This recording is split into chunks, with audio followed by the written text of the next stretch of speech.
Ce soir, j'aimerais vous parler,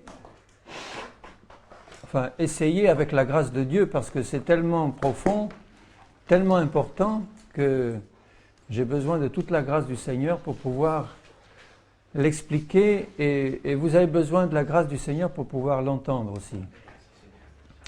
Je voudrais vous parler de tout ce que Jésus a fait sur la croix pour nous. Parce qu'il y a des choses que nous savons très bien, mais il y en a d'autres que nous ne savons pas très bien. Et que nous soyons au Seigneur ou que nous ne soyons pas au Seigneur, nous avons besoin de savoir et d'entendre ce qu'il a fait pour nous. Quand nous ne sommes pas au Seigneur, quand nous n'avons pas donné notre vie encore au Seigneur, nous avons absolument besoin de savoir ce que Jésus a fait sur la croix pour pouvoir entrer dans son salut. Mais une fois que nous y sommes rentrés, nous avons absolument besoin d'aller plus loin dans la connaissance de ce qu'il a fait sur la croix pour pouvoir avancer avec lui jusqu'au bout. Surtout dans ces temps où nous savons qu'il revient bientôt, chercher ce qui lui appartient. Alors, ce soir, je vais vous parler ou reparler, parce que vous savez qu'il faut y revenir souvent. Il faut y revenir souvent parce qu'en y revenant, le Saint-Esprit le fait pénétrer de plus en plus dans nos cœurs. Je vais vous parler plus profondément de 4 choses que le Seigneur a accomplies sur la croix. Ce sont des choses qu'il a accomplies il y a 2000 ans, c'est fait une fois pour toutes, et une fois qu'il l'a accompli, il le met à la disposition de tous ceux qui veulent l'accepter. Donc de nous aujourd'hui, c'est toujours valable pour nous. Ce qu'il a accompli il y a 2000 ans est toujours pour nous aujourd'hui. La première des choses, alors je vais d'abord les énumérer, puis après je vais les développer en lisant quelques passages. La première des choses qu'il a accompli sur la croix, quand il est mort, c'est l'expiation de nos péchés par son sang. Et pour toutes ces choses, nous avons besoin de la révélation intérieure du Saint-Esprit, parce que je peux vous parler, votre oreille peut entendre, mais il ne faut pas que ça reste au niveau d'une compréhension dans le cerveau, il faut que ça rentre dans le cœur. Et pour ça, il faut ouvrir notre cœur à ce que le Saint-Esprit veut y faire, l'Esprit de Dieu. Donc il faut que la révélation nous soit donnée, en même temps que l'oreille entend. La première chose, c'est que Jésus est mort sur la croix, il a versé tout son sang parce qu'il fallait que son sang soit versé pour payer pour nos péchés et pour effacer tous nos péchés. Ça, c'est la première des choses. C'est la chose la plus fantastique du monde parce que ça nous ouvre la porte étroite du salut. Et je vais expliquer en quoi tout à l'heure. Donc, première des choses, le sang qu'il a versé à la croix a la puissance, dans la vie de ceux qui croient, d'effacer tous les péchés commis. Absolument tous, complètement, de les effacer. On n'en parle plus. Il efface tout. Il a payé avec son sang pour nous. Alors la deuxième chose qu'il a accomplie à la croix, que Dieu le Père a accompli en Jésus pour nous à la croix, c'est que au moment où Jésus est mort, Dieu le Père a placé en lui tous ceux qui croiraient en Jésus d'avance pour mourir avec lui sur la croix. Alors ça déjà c'est un peu plus compliqué à comprendre. Là aussi on a besoin de l'assistance du Saint-Esprit parce que quand on explique que Jésus est mort il y a 2000 ans, qu'il a versé son sang et que son sang efface tous les péchés, bon c'est quelque chose de relativement connu et courant. On peut l'accepter assez facilement, mais de penser que en Jésus-Christ il y a 2000 ans d'avance, Dieu avait mis en lui pour y mourir avec lui tous ceux qui croiraient en lui, ça c'est déjà un peu plus compliqué et le Saint-Esprit doit nous l'expliquer dans nos cœurs. Quand Jésus est mort, il est mort dans un corps de chair que Dieu son Père lui avait donné, mais il n'a jamais commis de péché.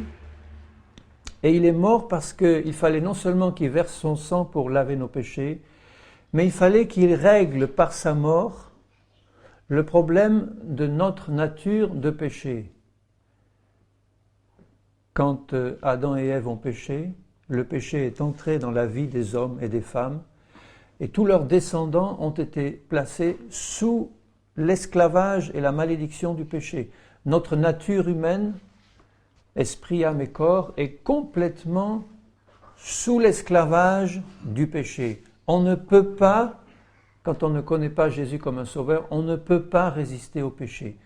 C'est une puissance qui nous domine et qui nous rend complètement esclaves et la volonté ne peut rien contre ça. Donc il ne suffisait pas d'effacer les péchés passés. Il fallait aussi régler le problème de la nature de péché qui causait les péchés. Parce que si Dieu efface nos péchés mais que notre nature constamment nous repousse à pécher, évidemment le sang de Jésus peut toujours les effacer. C'est ce qu'il fait encore, merci Seigneur. Mais il fallait aller plus profond dans la solution. Il fallait que notre nature de péché meure en Jésus-Christ. Et c'est pour ça qu'il est mort dans la chair pour nous, pour que notre nature charnelle soit tuée en lui au moment où il est mort, pour tous ceux qui croiraient en lui. Et ça, c'est fantastique parce que ça nous libère de l'esclavage du péché. Ça nous libère complètement. Ça, c'est la deuxième chose qu'il a faite. La troisième chose qu'il a faite, c'est qu'il n'est pas resté au tombeau. 3 jours après, il est ressuscité. Il est ressuscité par la puissance de Dieu qui n'a pas voulu le garder au tombeau, puisque ce n'est pas pour ses péchés qu'il est mort, c'est pour les nôtres. Et donc, il ne fallait pas que Jésus voie la corruption et qu'il reste éternellement au tombeau. Ce n'était pas là le rôle du Messie. Il était dans le plan de Dieu, destiné à ressusciter, à redevenir vivant, à renaître à une vie nouvelle, lui qui était mort. Et son corps, le 3e jour, est sorti du tombeau et il est ressuscité. Et aujourd'hui, où je vous parle, au moment où je vous parle, Jésus n'est pas seulement une doctrine d'il y a 2000 ans ou le créateur d'une religion d'il y a 2000 ans qui est mort et enterré comme tous les autres créateurs de religion. C'est pas ça du tout. Jésus est ressuscité comme la tête d'un corps nouveau qui est son Église, qui est composé de tous ceux qui croient en lui, et c'est dans la vie de Jésus que nous sommes nés de nouveau, ressuscités avec lui quand lui est ressuscité. Alors ça, c'est une troisième chose importante, parce qu'il ne suffit pas de mourir dans notre vieille nature charnelle et de rester dans cette mort. Ça serait très passif et très négatif, mais Jésus veut nous faire participer à une vie entièrement nouvelle par sa résurrection, une vie qui n'a plus rien à voir avec la vie passée, une vie entièrement de Dieu, une vie de résurrection qu'il plante en nous au moment où nous acceptons Jésus comme Seigneur et Sauveur et au moment où nous lui demandons pardon pour nos péchés. Donc il accomplit ces 3 choses d'un coup. Il efface par son sang tous nos péchés passés, au moment où nous nous repentons, nous demandons pardon. Il fait mourir notre vieille nature complètement, puisqu'elle est morte en lui il y a 2000 ans, et il nous fait renaître à une vie nouvelle par son esprit, qui pénètre en nous, au moment où nous ouvrons notre cœur pour demander à Jésus d'y entrer, au moment où nous demandons pardon pour nos péchés, son esprit pénètre en nous, et il recrée un esprit nouveau en nous, entièrement nouveau, qui n'a plus rien à voir avec la vieille nature qui est morte, un esprit entièrement nouveau, et il le place en nous, dans notre corps actuel, qui devient maintenant le temple de son esprit. Donc au moment où lui est ressuscité, en lui, d'avance, sont nés de nouveau tous ceux qui allaient croire en lui. Et nous aussi maintenant, qui avons cru en lui, nous devons bien nous rappeler, ne jamais oublier, que en Jésus-Christ, toutes les choses anciennes sont passées, toutes choses sont devenues nouvelles en lui. Il nous a donné une nouvelle vie, une nouvelle nature, neuve à 100%. Mais le problème, c'est qu'il a placé cette nouvelle nature dans un corps qui n'est pas encore ressuscité. Il le sera quand Jésus reviendra chercher ceux qui l'attendent. À ce moment-là, la dernière étape du salut va s'accomplir. Il va transformer notre corps mortel en un corps immortel et il va le ressusciter entièrement, va lui donner une vie de résurrection. Mais en attendant, cette nature nouvelle qu'il met en nous, avec son esprit qu'il met en nous, il veut qu'elle se manifeste pleinement et qu'elle se manifeste dans tous les aspects de notre vie, au travers encore de cette chair mortelle. Et c'est la 4e chose qu'il accomplit pour nous à la croix, c'est nous permettre après avoir compris et reçu par la foi ces 3 premières choses dont je viens de parler, qui sont des réalités déjà accomplies et que Dieu plante dans nos vies dès la nouvelle naissance. À partir de ce moment-là, le Seigneur va travailler par son esprit pour manifester cette vie de résurrection dans tous les aspects de notre vie. Et Jésus l'a déjà accompli pour nous d'avance, parce qu'il est notre vie et il vit en nous. Donc à ce moment-là, dès le moment où nous l'acceptons comme Seigneur et Sauveur, il commence en nous un travail qui dure encore maintenant et qui ne s'achèvera que le jour où il reviendra, ou le jour où la mort viendra nous prendre, c'est-à-dire un travail de manifestation de cette vie de résurrection dans notre vie de tous les jours. C'est acquis une fois pour toutes en Christ, cette nouvelle nature, cette 3e chose qu'il a acquise pour nous. Mais le 4e point, c'est que jour après jour, l'Esprit de Dieu qui habite en nous et le Seigneur qui habite en nous travaille par sa puissance à nous transformer dans le modèle qu'il est lui-même. Et pour ça, alors là, il nous demande, c'est inclus dans ce 4e point, il nous demande de porter notre croix tous les jours. Lui a porté la sienne et nous avons été engloutis dans sa mort et sa résurrection.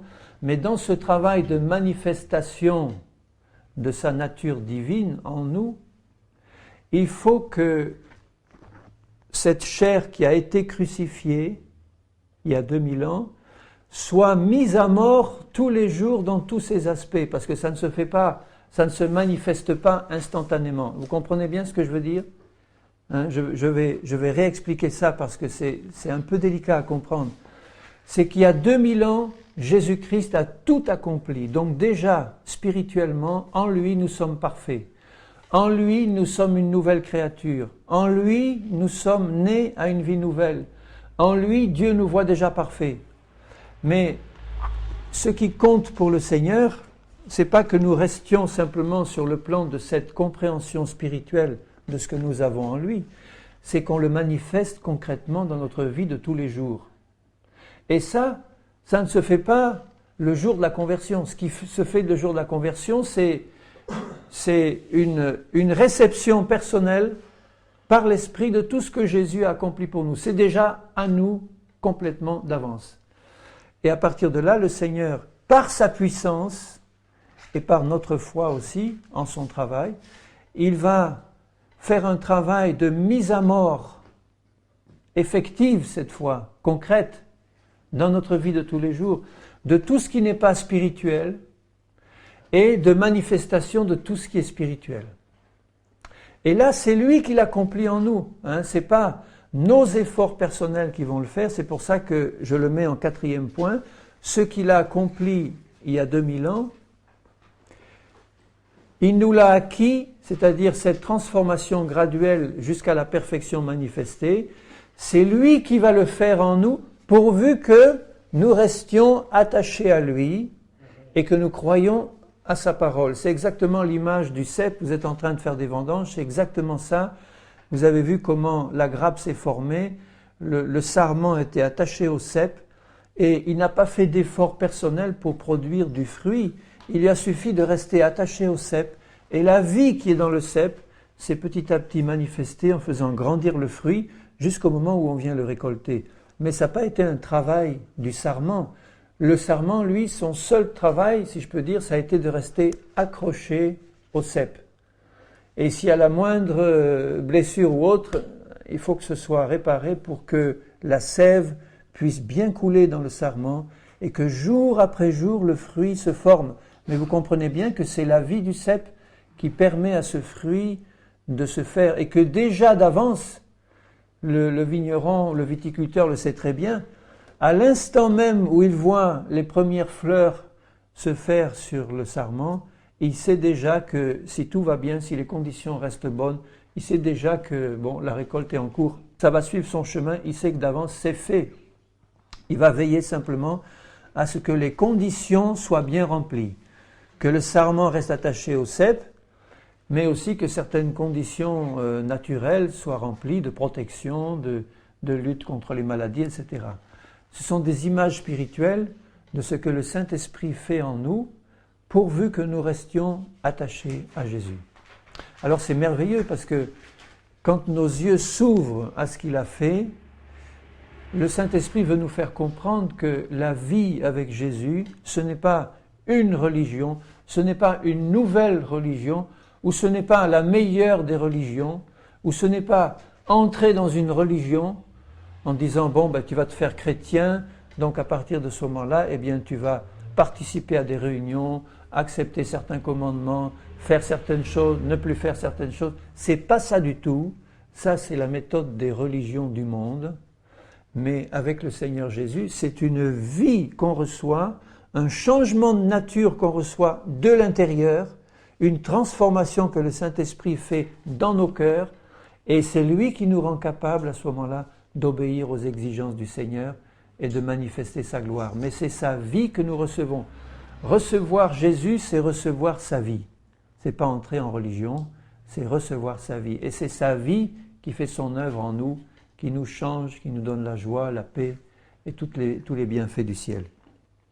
Alors, si je reviens au premier point, je vais lire dans Romains 3 et au verset 9. Quoi donc sommes-nous plus excellents? Nullement, car nous avons déjà prouvé que tous, juifs et grecs, à son époque il n'y avait que deux catégories de personnes, il y avait les juifs qui avaient la parole de Dieu, et puis les autres, les païens, c'était les grecs. C'est-à-dire juifs et grecs sont sous l'empire du péché, ça veut dire sont esclaves du péché. Selon qu'il est écrit, il n'y a pas de juste, pas même un seul. Nul n'est intelligent, nul ne cherche Dieu, tous sont égarés, tous sont pervertis.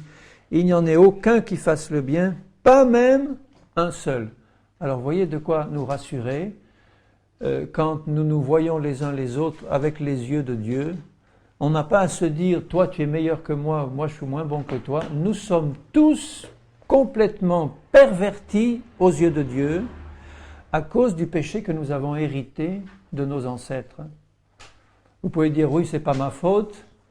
D'accord, c'est pas votre faute au départ, mais ça devient ta faute quand tu refuses Jésus. Parce que quand je refuse Jésus, ça veut dire que je n'ai plus le moyen de sortir de l'état que j'ai hérité. Alors qu'il me donne, par cadeau gratuit, le moyen d'en sortir. Il me dit, il faut que tu comprennes que tu es esclave du péché. Sous l'empire du péché, ça veut dire un esclave complet. Il n'y a pas moyen d'éviter de pécher.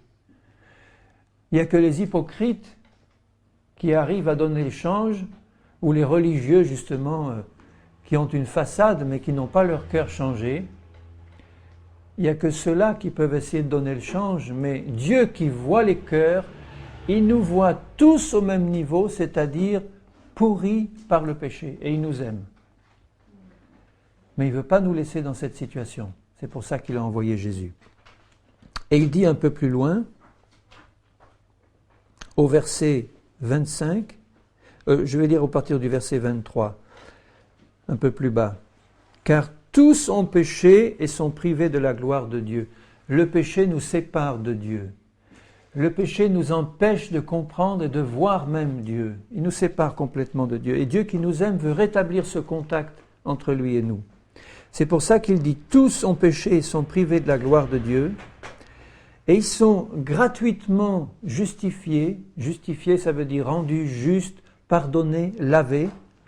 Par sa grâce, il nous a fait grâce, comme un président de la République gracie un condamné à mort. Il mérite la condamnation à mort, mais il nous a fait grâce parce qu'un autre est mort pour nous. Jésus, sur la croix. Alors, par sa grâce, par le moyen de la rédemption qui est en Jésus-Christ, le premier des 4 points dont je viens de parler, c'est lui que Dieu a destiné à être une victime expiatoire pour ceux qui auraient la foi en son sang, afin de montrer sa justice, etc. Donc il dit bien, ceux qui croient en ce que Jésus a fait, et la foi nous est donnée dès qu'on entend la parole de Dieu, qui nous dit, tu es un pécheur, tous nous sommes des pécheurs, ce péché nous conduit à la mort et à l'enfer, mais Dieu qui nous a aimés d'un amour éternel n'a pas voulu cette chose pour nous. Il a envoyé Jésus dans un corps sans péché pour mourir sur une croix, c'est-à-dire pour y porter le châtiment que nous aurions dû avoir à cause de notre péché. Et là, il a versé son sang, et ce sang nous rend justes devant Dieu. Quand nous croyons, nous écoutons ce message, et immédiatement le Saint-Esprit nous donne dans notre cœur la conviction que c'est vrai, que nous sommes vraiment pécheurs devant Dieu. Rien du tout. Mais que Dieu qui nous aime ne veut pas nous laisser dans cette situation. Il a envoyé son Fils, il est mort sur la croix pour nous, il a versé son sang, et en payant pour nous, il a satisfait la justice de Dieu qui voulait que le péché soit condamné. Et en étant condamné à notre place, en versant son sang, il nous permet, si nous croyons en lui, de bénéficier de ce salut qu'il nous a donné par grâce. Quand quelqu'un meurt à la place d'un autre, cet autre n'a plus à mourir. Je veux dire, à payer la condamnation.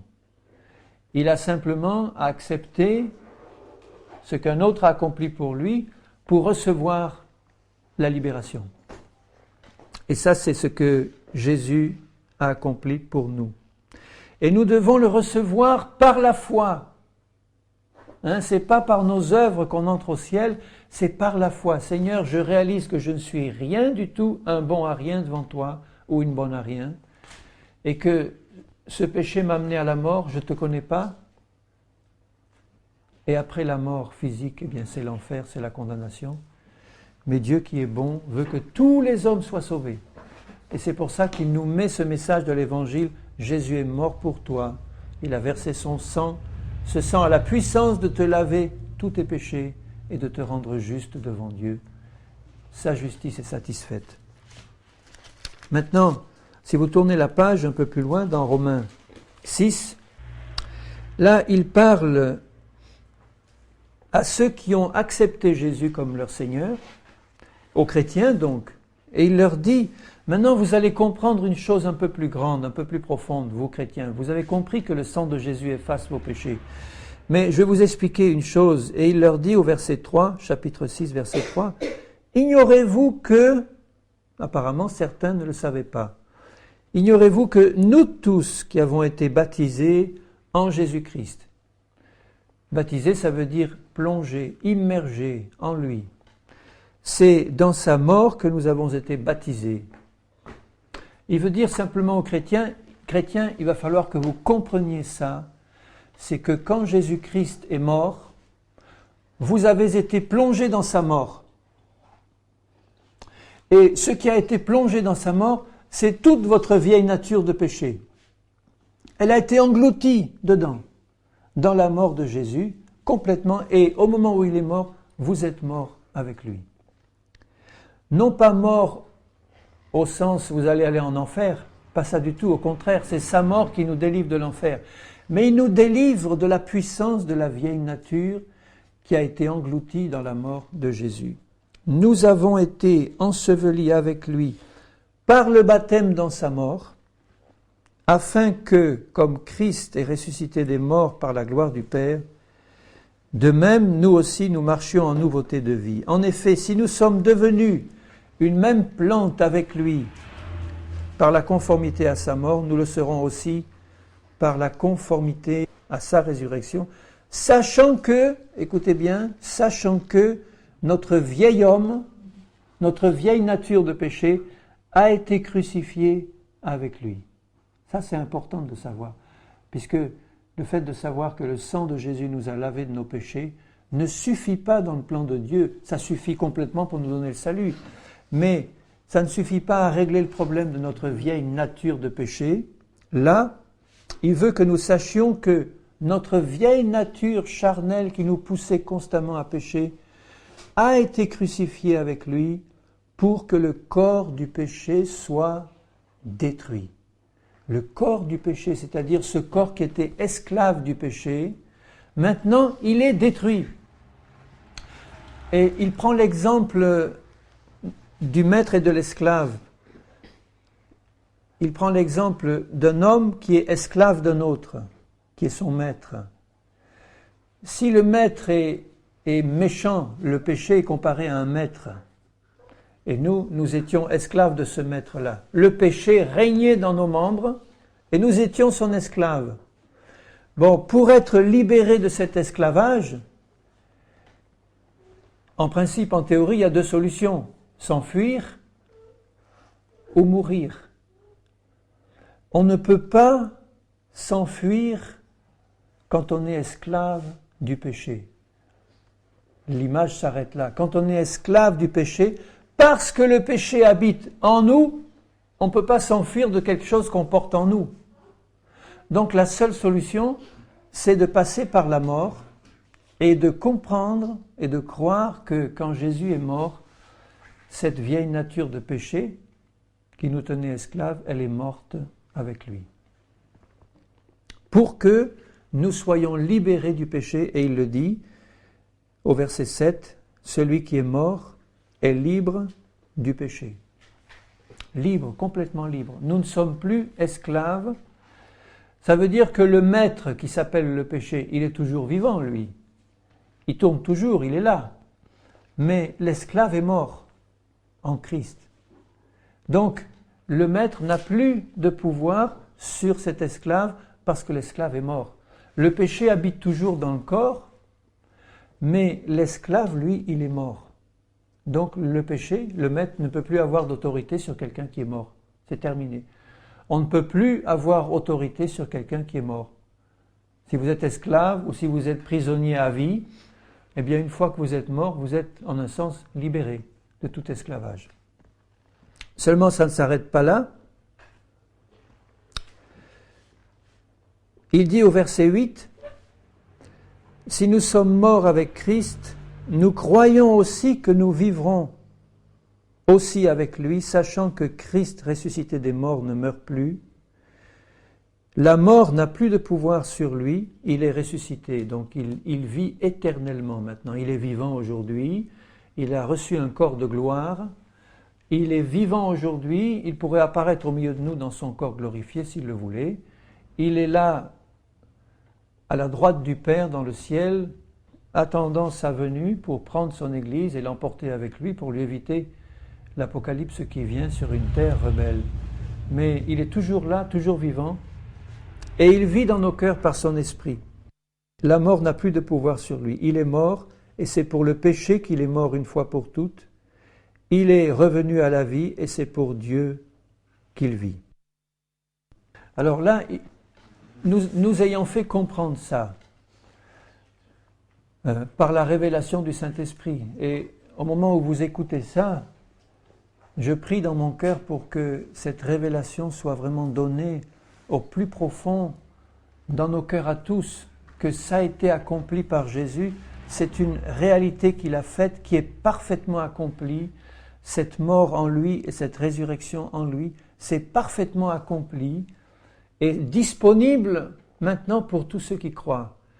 Et il est prêt à nous donner la révélation dans notre cœur si nous le désirons. Notre Père céleste est prêt à nous donner cette révélation dans le fond de nos cœurs si nous le désirons. Il ne va pas nous forcer, il va simplement répondre à notre désir. Est-ce que tu désires avoir cette révélation ?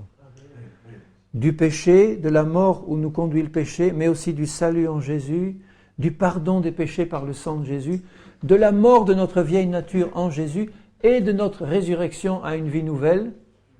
Il peut nous donner immédiatement cette révélation, si nous le désirons. Mais alors, en ce qui concerne, là je suis maintenant au troisième point, la naissance à une vie nouvelle. En ce qui concerne cette naissance à une vie nouvelle, le Seigneur commence par nous le révéler par son esprit, nous faire comprendre, il nous dit, tu sais, ton problème de vieille nature est réglé. Tu es maintenant une nouvelle créature en esprit et en Christ. Je peux recevoir cette révélation, la recevoir dans mon cœur, être rempli de joie et dire, c'est fait Seigneur en toi, tu m'as donné cette vie-là, et maintenant que je le sais Seigneur, maintenant que je suis une nouvelle créature, eh bien maintenant alors c'est tout pour toi, et maintenant je vais vivre entièrement pour toi, je vais me consacrer à toi, et bon voilà, je vais me consacrer entièrement et vivre pour toi.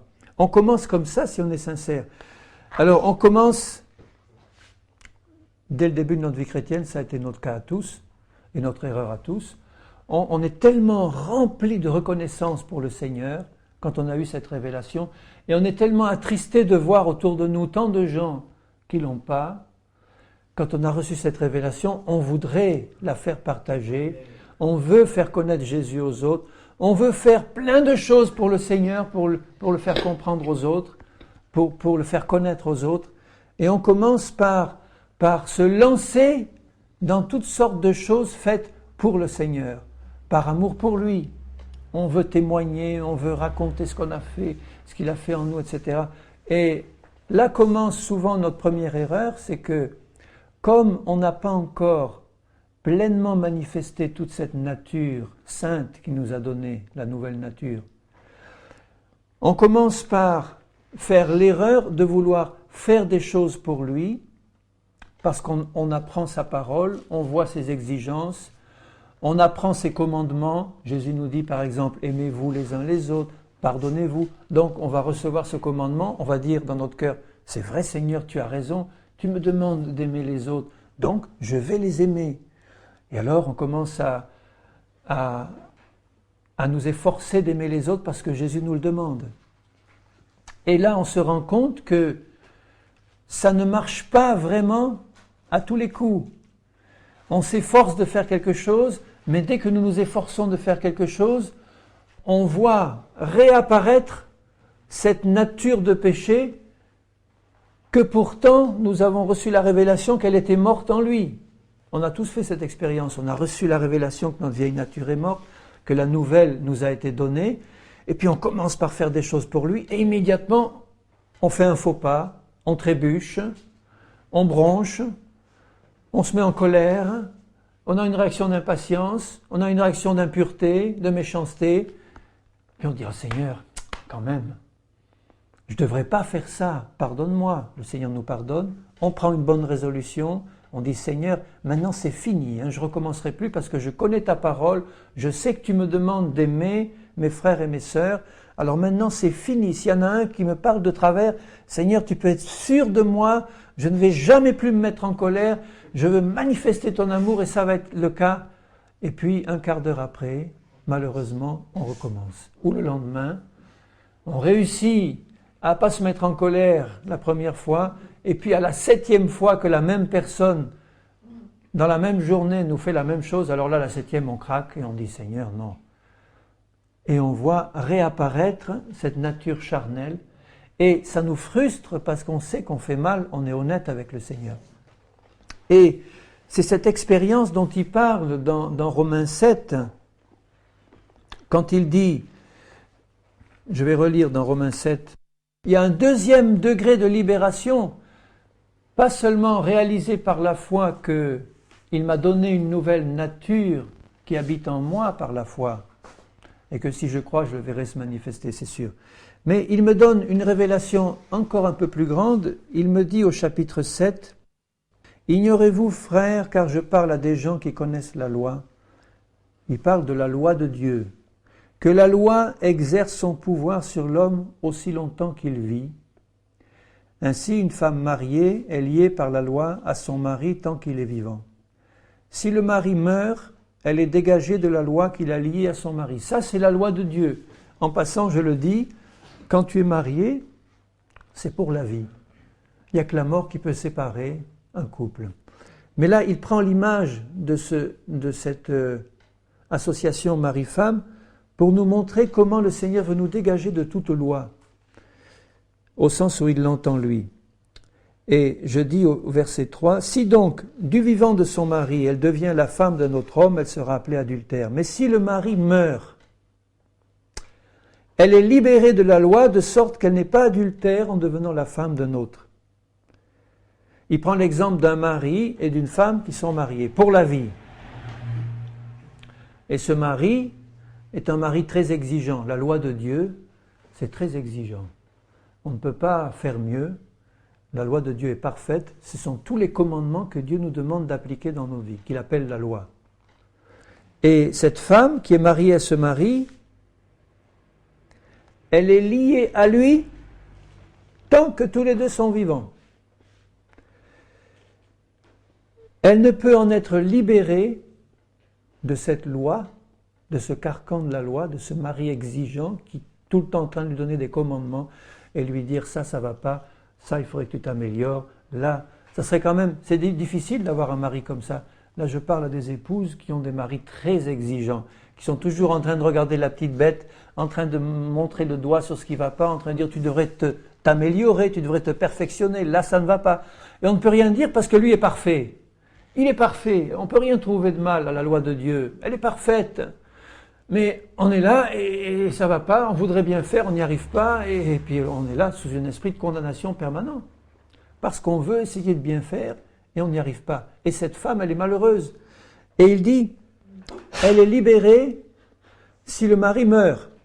Mais là, c'est pas le mari, c'est la femme qui doit mourir. Il dit, de même, mes enfants, mes frères, vous aussi, vous avez été par le corps de Christ mis à mort en ce qui concerne la loi. Nous étions mariés à la loi avant, et la seule manière d'être libéré de la loi, c'est de mourir en Christ. Ça veut dire que dans cette vie de résurrection qu'il nous donne, pour pouvoir marcher dans cette vie de résurrection, le Seigneur va me faire comprendre en tant que chrétien que je dois aller un pas plus loin. Et il y a beaucoup de chrétiens qui restent à ce niveau-là, au niveau légaliste, d'une condamnation permanente par la loi. Ils sont sincères, ils connaissent les commandements de Dieu, ils voudraient les appliquer, ils s'efforcent de les appliquer, ils s'efforcent d'aimer les autres, ils s'efforcent d'être patients, ils s'efforcent d'être bons, ils s'efforcent de faire des choses pour Dieu, ils s'efforcent d'évangéliser, etc., etc. Et ils le font par leur propre force, et à ce moment-là, ils sont esclaves de la loi de Dieu, puisque la loi produit, développe le péché dans ceux qui veulent marcher par leur propre force. Et la seule manière de pouvoir être libéré de l'esclavage de la loi de Dieu, c'est de mourir en Christ. Je vais prendre un autre exemple plus simple. Supposez que vous soyez patron et que vous avez un employé qui est vraiment bon à rien. Il fait tout de travers, c'est le Gaston Lagaffe parfait. Il fait tout de travers, dès qu'il bouge le petit doigt, il casse tout, il fait rien de bon, il est complètement incapable. Vous êtes son patron et ça pose problème. Vous avez beau lui dire fais ça comme ci, fais ça comme ça, il n'y a rien à faire, c'est dans sa nature, il est incapable de faire quoi que ce soit bien. Seulement quand il reste tranquille. Alors là, si vous lui dites assieds-toi et bouge pas, alors là, il casse rien. C'est parfait, il a l'air d'être un employé parfait. Mais dès que vous lui demandez de faire quelque chose, c'est-à-dire dès que la loi commence à agir, Dieu nous demande d'aimer. Dieu dit aime ton prochain. Je me lève, je vais l'aimer, boum, patatraf. Parce que de moi-même, j'en suis incapable. Je suis un serviteur complètement incapable si j'essaye de le faire de moi-même.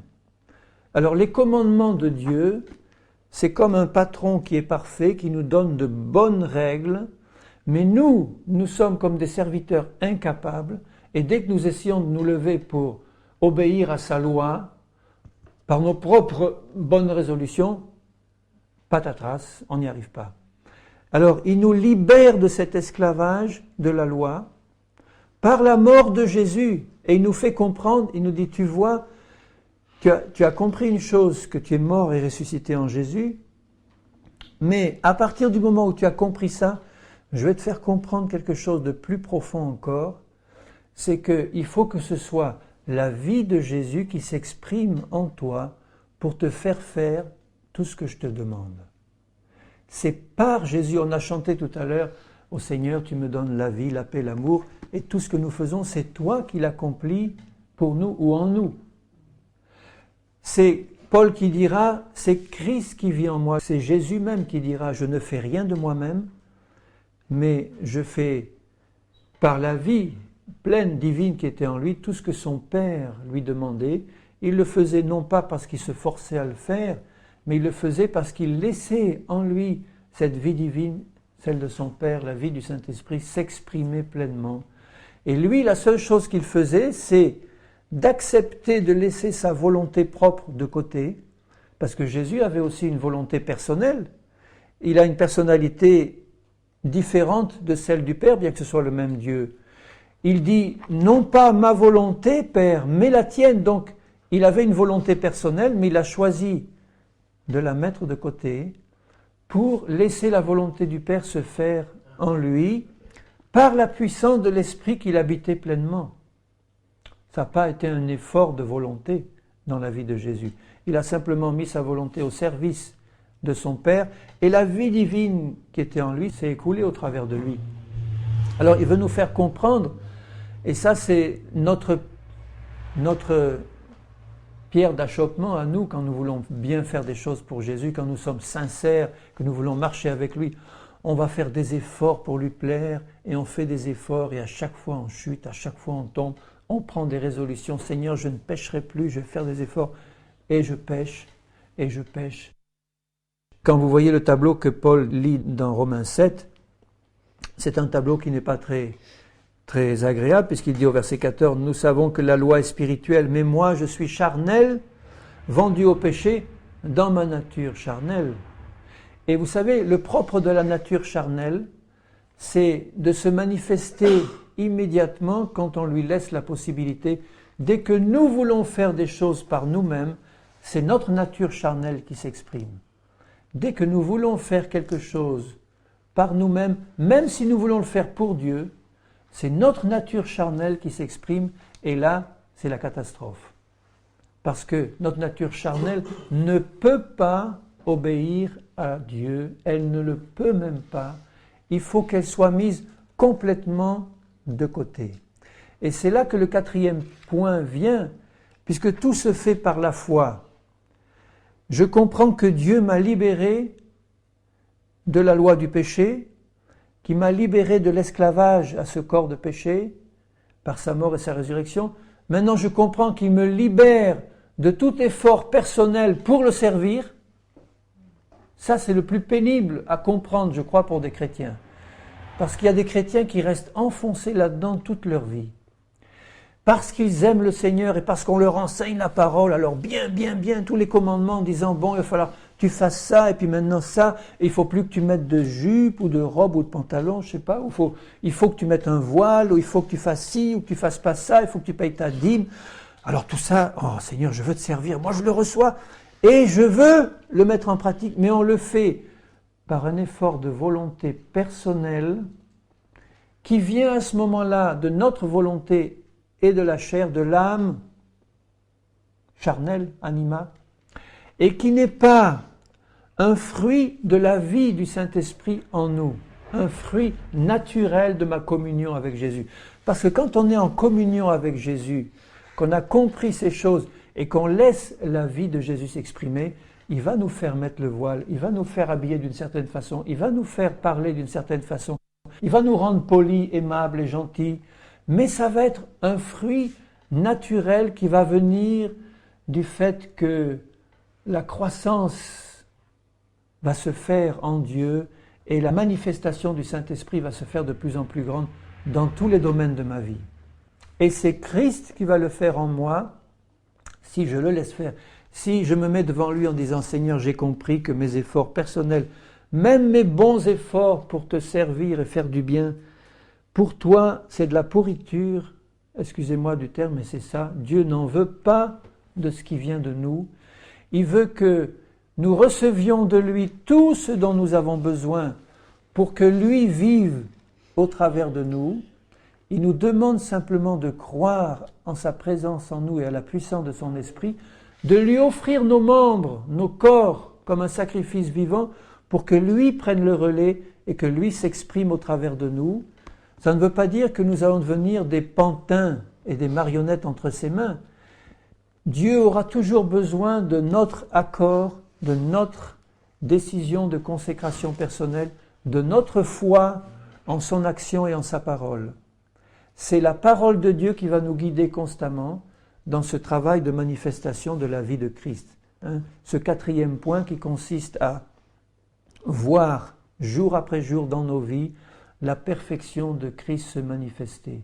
La perfection de Christ. Une fois que j'ai été libéré de l'esclavage de la loi, que j'ai compris que ce ne sont pas mes efforts pour Dieu qui comptent, et que là, complètement anéanti, je me mets devant Dieu en disant « Seigneur, pendant des années, j'ai voulu faire des choses pour toi. J'ai fait beaucoup de choses pour toi. Et apparemment, ça a pu porter beaucoup de fruits pour toi. J'ai parcouru la terre entière en évangélisant des milliers de personnes, Seigneur. Mais ça venait de ma chair parce que je voulais faire des choses pour toi. Et devant toi, ce n'est pas acceptable si ce n'est pas toi qui l'as fait en moi, si ce n'est pas la manifestation de ta volonté parfaite en moi. Et quand j'arrive à ce point de capitulation complète, personnelle, devant Jésus, à ce moment-là, 4e point, l'œuvre de la croix peut se faire profondément en moi.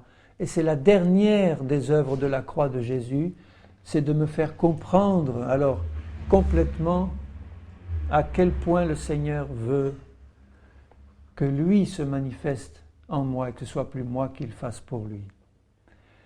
Il veut que ce soit son bon parfum qui sorte du vase brisé. Rappelez-vous, quand cette femme a brisé ce vase de parfum pur et qu'elle l'a répandu sur Jésus, que ça a embaumé toute la pièce et que les disciples n'étaient pas contents parce qu'elle avait gaspillé des milliers de francs de parfum de grand prix. Jésus a dit, laissez-la, elle a fait quelque chose de bien. Et partout où l'évangile sera annoncé, jusqu'à la fin des temps, on racontera ce que cette femme a fait. Parce qu'elle a fait exactement ce que Jésus veut que nous fassions, que, avec un petit coup sec, on brise complètement ce bouchon qui empêchait encore le parfum de Christ de se manifester. Ce bouchon de volonté personnelle, ce bouchon de vie propre, de vie personnelle, que Dieu veut complètement briser par sa croix. Et si vous regardez dans Romains 8, et c'est ça, dans ce 4e point qu'il veut faire, qu'il veut nous apprendre jour après jour, c'est de marcher dans une vie crucifiée qui est en même temps une marche par l'Esprit. Si je veux apprendre à grandir en Christ, pas seulement rester dans cette attitude de foi, certes, qui consiste à dire « Seigneur, je suis une nouvelle créature en toi », mais il faut que ça ait des effets positifs dans ma vie de tous les jours, donc que je l'ai bien reçu par la foi, et que je sache quoi faire de manière concrète dans ma vie de tous les jours. Eh bien, concrètement, ça s'apprend, laisser la vie de Christ s'exprimer, marcher par l'esprit et plus par la chair, ça s'apprend concrètement dans une communion personnelle avec Jésus tous les jours. Quand il dit au chapitre 8 de Romains, au verset 1, « Il n'y a maintenant aucune condamnation pour ceux qui sont en Jésus, qui marchent non selon la chair, mais selon l'esprit. La loi de l'esprit de vie en Christ m'a libéré de la loi du péché et de la mort. » Et au verset 4, il dit, « Afin que la justice de la loi soit accomplie en nous qui marchons, non selon la chair, mais selon l'esprit. » Et à partir de là commence l'apprentissage quotidien de la marche par l'esprit. Alors comment apprendre quotidiennement à marcher par l'esprit? Il le dit un peu plus bas, au verset 11, « Parce que tu sais que l'Esprit de Dieu habite en toi. Tu as en toi un aide puissant. » Et il dit, « Si l'Esprit de celui qui a ressuscité Jésus d'entre les morts habite en vous, » et c'est le cas pour tous ceux qui ont accepté Jésus. Celui qui a ressuscité Christ d'entre les morts, c'est-à-dire le Père, Dieu notre Père, qui a ressuscité Christ par son Esprit, rendra aussi la vie à vos corps mortels par son Esprit qui habite en nous. Ainsi donc, frères, nous ne sommes pas redevables à la chair pour vivre selon la chair. Si vous vivez selon la chair, vous mourrez, mais si par l'Esprit, vous faites mourir les actions du corps, par l'Esprit qui habite en vous, vous vivrez. Là, c'est notre apprentissage quotidien. Alors, comment recevoir cet apprentissage? 1, en sachant que, déjà en Christ, nous sommes une nouvelle créature. 2, en sachant que son Esprit habite en nous. Et son Esprit a la capacité de rendre la vie à nos corps mortels et de faire mourir les actions de ce corps, complètement. Pourvu que nous laissions le Saint-Esprit faire et que nous ne mettions pas notre volonté personnelle sur le chemin du Saint-Esprit. en disant maintenant c'est moi qui veux faire ça, c'est moi qui veux obéir, c'est moi qui veux faire les bonnes œuvres, c'est moi qui veux faire... Non, laisse le Saint-Esprit faire en toi. Fais-lui confiance et foi en l'action du Saint-Esprit qui va te conduire et qui va t'illuminer sur la situation actuelle que tu es en train de passer. Nous avons besoin de la lumière du Saint-Esprit pour qu'il nous montre où nous en sommes aujourd'hui. Si vous avez le visage sale et que vous voulez vous nettoyer, qu'est-ce que vous faites normalement? Vous allez devant une glace et puis vous regardez d'abord pour voir, parce qu'on ne peut pas se voir le visage nous-mêmes, hein, c'est la seule partie du corps qu'on ne peut pas voir bien. Donc vous allez vous mettre devant une glace et puis là vous regardez où est la saleté et puis vous vous nettoyez. Mais il faut qu'il y ait une glace, et puis il faut qu'il y ait quoi encore? De la lumière. Mettez-vous devant une glace en pleine nuit. Essayez de vous nettoyer.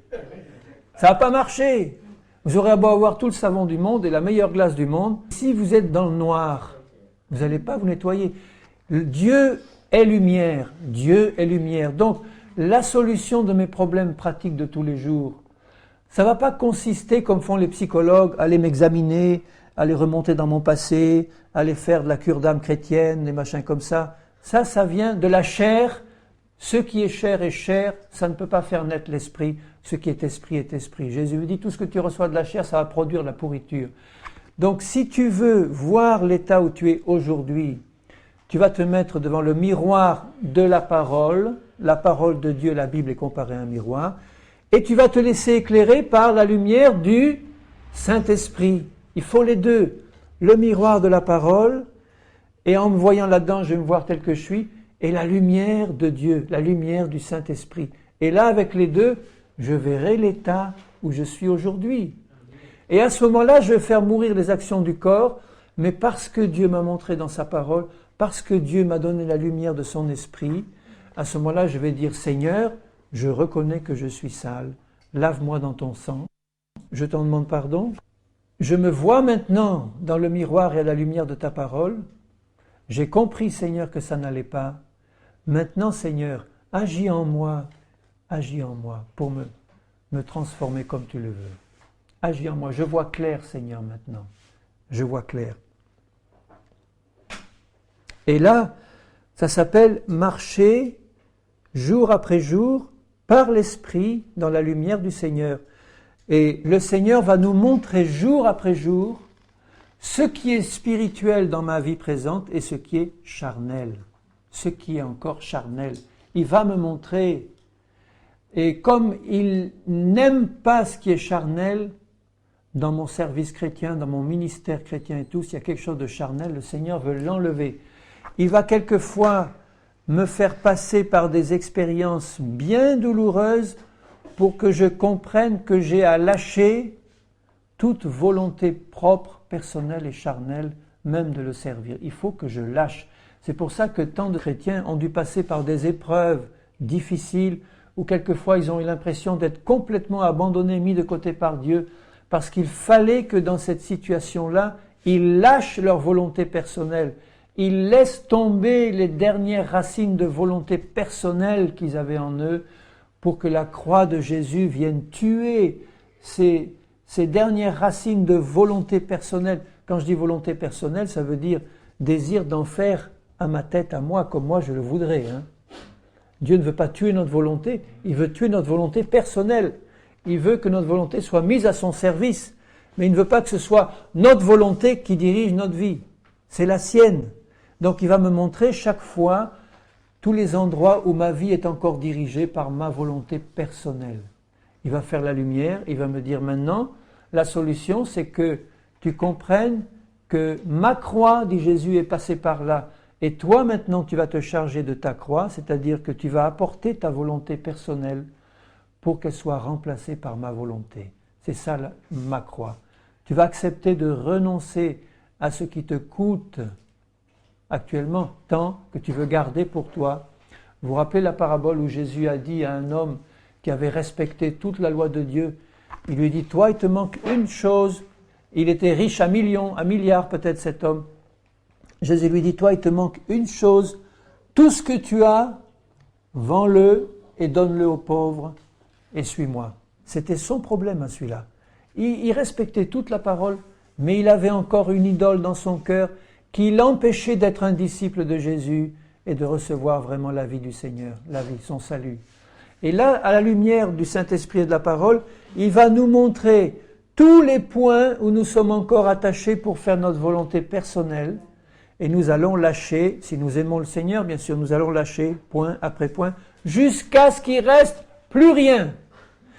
Et que ce que Jésus a acquis pour nous à la croix se manifeste enfin pleinement. Et je terminerai en lisant 2 passages. Un dans Luc 17. Dans Luc 17, il parle au verset 31. Au verset 30, il dit « Il en sera de même le jour où le Fils de l'homme paraîtra ». Il parle de l'enlèvement. Et il dit, au verset 31 de Luc 17, « En ce jour-là, que celui qui sera sur le toit et qui aura ses effets dans la maison ne descende pas pour les prendre, ne soit pas comme la femme de Lot. » Il lui avait dit, le Seigneur, « Ne te retourne pas, tu vas périr si tu te retournes. » Elle s'est retournée parce que son cœur était attaché à Sodome. Son cœur était attaché, elle a été transformée en statue de sel, elle est morte. Il dit, ne descends pas prendre tes effets dans ta maison, et que celui qui sera dans les champs ne retourne pas non plus en arrière. Souvenez-vous de la femme de Lot. Celui qui cherchera à sauver sa vie la perdra. Ça veut dire, celui qui cherchera à sauver sa vie par ses propres moyens et sa propre volonté d'en faire à sa tête, tu la perdras. Ça veut dire qu'il ne sera même pas enlevé. C'est un contexte d'enlèvement là. Hein. Et celui qui la perdra la retrouvera. Je vous le dis, en cette nuit-là, de 2 personnes qui seront dans un même lit, l'une sera prise, l'autre laissée. Alors, bien-aimé, ça veut dire que si ton cœur est encore attaché ici-bas à quelque chose de plus que Jésus, ça veut dire que tu seras tellement lourd que tu ne pourras pas monter. Tu ne pourras pas monter. Parce que ton cœur veut revenir en arrière. Tu es attaché ou à un homme ou à une femme ou à un ministère ou à quelque chose que tu es en train de faire. Suppose par exemple que tu sois un serviteur de Dieu en train d'accomplir une œuvre grandiose pour Dieu en ce moment même. Et elle n'est pas tout à fait achevée au moment où la dernière trompette sonne et tu dis au Seigneur, « Seigneur, j'ai pas encore fini. Regarde, ton œuvre. Tu vois, c'est grandiose ce que tu es en train de faire, mais c'est pas tout à fait fini, Seigneur. » Qu'est-ce qu'il te dira, Jésus? Il te dira, reste et finis-le. Tu veux rester, reste et finis-le. Mais moi, j'emporte tous ceux qui sont prêts à partir avec moi. Si ton cœur est attaché à faire quelque chose alors que Jésus est en train de te dire, laisse tomber tout ça et viens. Si tu dis, non, non, Seigneur, il y a encore des choses à faire, moi je veux rester parce que j'ai encore des choses à faire pour toi. Tu cherches encore à faire ta volonté propre. Tu n'es pas encore détaché. Et pourtant, c'est pour Dieu. Sois libre de faire ce que Dieu va te demander de faire. Comme Philippe à Samarie qui avait un grand réveil, des milliers d'âmes se tournaient, des miracles et tout, et Jésus lui dit par le Saint-Esprit, stop, arrête, va au désert pour un homme. Il a immédiatement tout laissé. Il aurait pu dire, Seigneur, c'est une grande œuvre, je ne peux pas laisser ces brebis là, il faut les nourrir, il faut organiser l'église, il faut nommer des anciens, etc., et patati et patala. Il a tout laissé entre les mains du Seigneur, qui est le chef de l'église, et il est parti. Il a été conduit par l'Esprit. Il a marché selon l'Esprit. Vous comprenez? Et il dit, je termine le passage, verset 35, de 2 femmes qui moudront ensemble, l'une sera prise et l'autre laissée. De 2 hommes qui seront dans les champs, l'un sera pris et l'autre laissé. Tout ça parce qu'ils voulaient chercher à sauver leur vie, alors que ceux qui la perdront, c'est-à-dire qui accepteront de renoncer à leur volonté personnelle, quand ils connaissent la volonté de Dieu, et qui ne s'attachent plus à leur désir personnel pour faire la volonté de Dieu comme il le veut, à ce moment-là, tu vas la retrouver ta vie pour l'éternité. Et dans Jean 12, au verset 23, Jean 12, 23, Jésus leur répondit, « L'heure est venue où le Fils de l'homme doit être glorifié. » Et nous savons comment il a été glorifié. en acceptant pleinement la volonté de Dieu son Père, de passer à cette croix maudite pour payer pour nous et de passer par la mort. Il fallait qu'il soit glorifié à ce moment-là. En vérité, je vous le dis, si le grain de blé qui est tombé en terre ne meurt, il reste seul. Mais s'il meurt, il porte beaucoup de fruits. Celui qui aime sa vie la perdra, et celui qui est sa vie dans ce monde, sa vie personnelle, ses idées personnelles, ses désirs personnels, si tu as de la haine pour ça, à ce moment-là, tu la conserveras pour la vie éternelle. Si quelqu'un me sert, qu'il me suive. Et là où je suis, là aussi sera mon serviteur. Si quelqu'un me sert, le Père l'honorera. Et il savait très bien, le Seigneur, ce qu'il disait, en disant, si quelqu'un me sert, qu'il me suive. Tu veux me suivre? Suis-moi jusqu'à la croix, parce que c'est en passant par la croix que tu vas manifester la vie de résurrection. Le grain de blé, il peut rester, je crois, des dizaines d'années dans un endroit bien sec, dans certaines conditions précises. Il va rester là, il va rester vivant, mais il ne va pas produire de récolte. Parce qu'il ne va pas mourir au sens où il ne va pas se planter dans un sol humide, perdre sa coquille, sa carapace qui va se désagréger, et la vie qui est en lui va se manifester à ce moment-là et en produire 10, 20, 100 grains. Et Jésus dit, si tu restes attaché à ta volonté, cette vie que j'ai placée en toi, elle ne va pas sortir de la coquille, de la carapace, elle va rester enfermée et tu vas rester seul. Alors que Jésus nous a mis dans un corps ensemble, nous sommes son corps, il est la tête. Mais vous comprenez que si le corps est formé de petits grains tout fermés sur eux-mêmes comme ça et tout enveloppés dans leur carapace, ça ne va pas être un corps où la vie va circuler. La vie va rester bloquée dans chaque cellule. Alors que là, il dit, si cette vie qui est en toi, elle se manifeste en dehors parce que la carapace, cette chair-là, tu as accepté ta volonté personnelle, tu as accepté qu'elle meure pour faire la volonté de Dieu, à ce moment-là, toute la vie va sortir et se manifester, et ça va être une récolte à la gloire de Dieu. Et ça, c'est que par la croix que ça peut se faire. Jésus l'a fait pour nous. Et en conclusion, je veux revenir sur ces 4 aspects pour qu'ils soient bien présents à notre esprit, de l'œuvre magnifique que Jésus a accomplie pour nous à la croix. C'est grandiose. Et tous les jours, je prie, je dis, Seigneur, révèle-moi encore plus tout ce que tu as fait à la croix. Parce que j'en vois toujours que des aspects partiels, mais je te prie que tu m'éclaires toujours plus. Le premier aspect, c'est que nous étions tous des pécheurs. Jésus est mort pour nous, pour payer pour nous. Son sang a été versé et son sang a la capacité d'effacer complètement les péchés de ceux qui se repentent et qui demandent pardon au nom de Jésus. Le deuxième aspect, c'est que au moment où il est mort, toute notre vieille nature est morte en lui et il me le révèle, il veut me le révéler par le Saint-Esprit.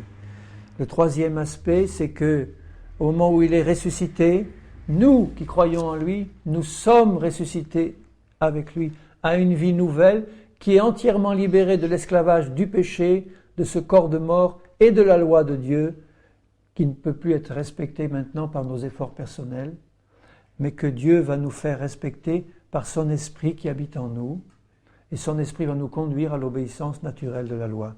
Et le quatrième aspect, c'est que tout ce que Jésus a accompli pour nous, cette mort, cette résurrection, il le fait quotidiennement dans ma vie, pourvu que j'accepte de renoncer à ma volonté personnelle. Et comme c'est une croissance, il va me montrer toujours plus par la lumière de sa parole et de son esprit où sont les points de ma vie où je tiens encore à quelque chose de personnel, parce que là, ça va bloquer la vie de résurrection. Et tout le travail de croissance en moi va constituer à appliquer la croix partout où il y a une volonté personnelle pour qu'elle soit mise à mort concrètement, afin que je puisse dire vraiment du fond du cœur, comme Jésus l'a fait, non pas ma volonté, mon Père, mais la tienne. Non pas ma volonté, mais la tienne. Et si nous faisons tous cela devant Dieu, et que nous avons foi en l'œuvre accomplie par Jésus, parce que c'est lui qui le fait en nous. Quand il est dit par exemple que tout votre être entier soit conservé irréprochable pour le retour de Christ, l'esprit, l'âme et le corps. Et il ajoute, c'est lui qui le fera. C'est lui qui va le faire en toi si tu restes attaché au Seigneur, si tu l'aimes, si tu abandonnes toute volonté personnelle et si tu dis Seigneur, fais ton œuvre en moi. Je m'offre entièrement à toi. Offrez vos membres, offrez votre corps comme un sacrifice vivant. Je m'offre tout entier à toi. Fais ton œuvre de crucifixion de ma volonté propre, j'accepte, pour que tout soit mis maintenant vraiment à ta disposition et que ta vie s'exprime en moi pour ta plus grande gloire. À ce moment-là, nous allons voir des choses merveilleuses se passer. Hein? Amen? Amen. Alléluia.